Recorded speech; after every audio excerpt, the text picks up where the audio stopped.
Бала ата-ананың өміріндегі ең үлкен аманат.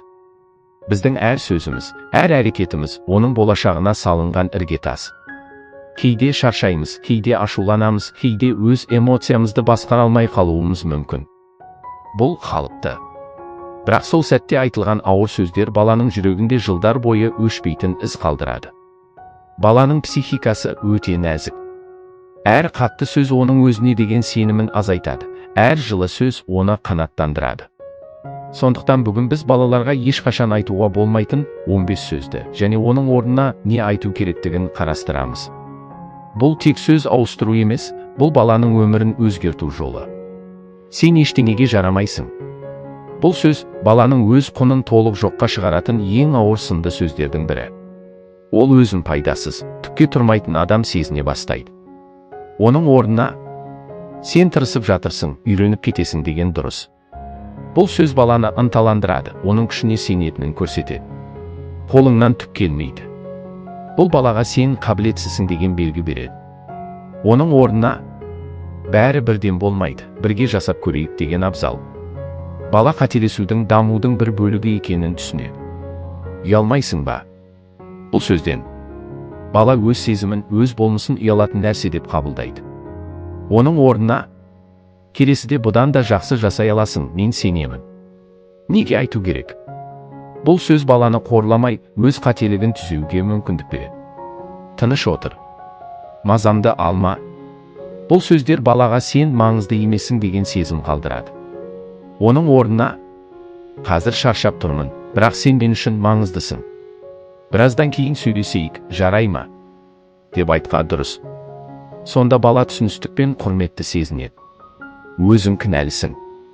Бұл сөз баланы толық кінәлі етіп көрсетеді және қорқытуға негіз болады. Оның орнына не болды? Бірге түсініп көрейік деп қолдау білдіріңіз. Бала жауапкершілікті үйренеді, бірақ өзін жек көрмейді. Сенен не пайда?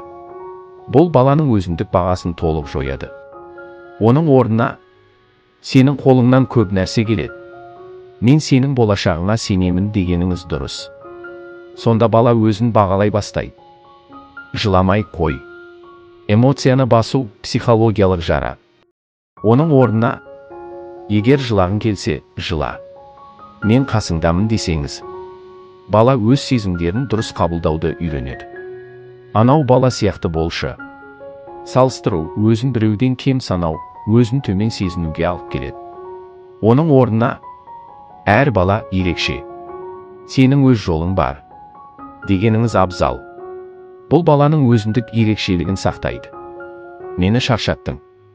Бала өзін жүк ретінде сезіне бастайды. Оның орнына мен шаршап тұрмын, бірақ сені жақсы көремін десеңіз. Бала ата-ананың эмоциясы өзіне қарсы емес екенін түсінеді. Сен дұрыс ойлай алмайсың. Бала өз ойын айтуға қорқатын болады. Оның орнына сенің ойың қызық екен, бірге талқылайық деу керек. Бұл балаға пікір айтуға мүмкіндік береді. Сен тым баяусың. Неге болмайды? Бала өзін жеткіліксіз сезінеді. Оның орнына асықпа, бәрін өз қарқыныңмен жасайсың. Бала өзін қабылдайды, өзіне сенімі артады. Сенің істегеніңнің бәрі дұрыс емес. Өзін өзі бағалау төмендейді. Оның орнына керемет. Бірақ мына жерін бірге жақсартсақ болады деп айтқан әлдеқайда жақсы болады. Бұл сын емес, қолдаулы бағыт. Қой, сенен ештеңе шықпайды. Бұл сөздер баланың армандары мен мақсаттарына тосқауыл болады. Оның орнына қазір қиын, бірақ тырыссаң міндетті түрде шығарасың дегеніңіз дұрыс. Бұл баланы табандылыққа үйретеді. Сен кедергі келтіріп тұрсың деген сөзден бала өз болмысын артық сезінеді. Оның орнына қазір бір жұмыс істеп жатырмын, кейін саған уақыт бөлемін деңіз. Сонда араларыңызда құрметті қарым-қатынас қалыптасады. Сен менің мәселемсің, проблемамсың. Бұл баланың жүрегіне ең терең жара салатын сөздердің бірі. Оның орнына сен менің қуанышымсың. Қиындық болса да бірге жеңеміз десеңіз. Бала өзін қауіпсіздікте сезінеді. Бала бізден үлгі алады. Біздің сөзіміз оның ішкі дауысы. Біздің әрекетіміз оның болашақ мінезі. Сондықтан балаларға тек жақсы сөздер айтайық. Сенемін, қолдаймын, жанымдамын, жақсы көрімін.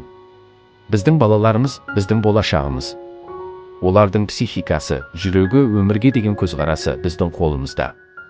Әр сөзіміз оларды не әлсіретеді, не күш береді.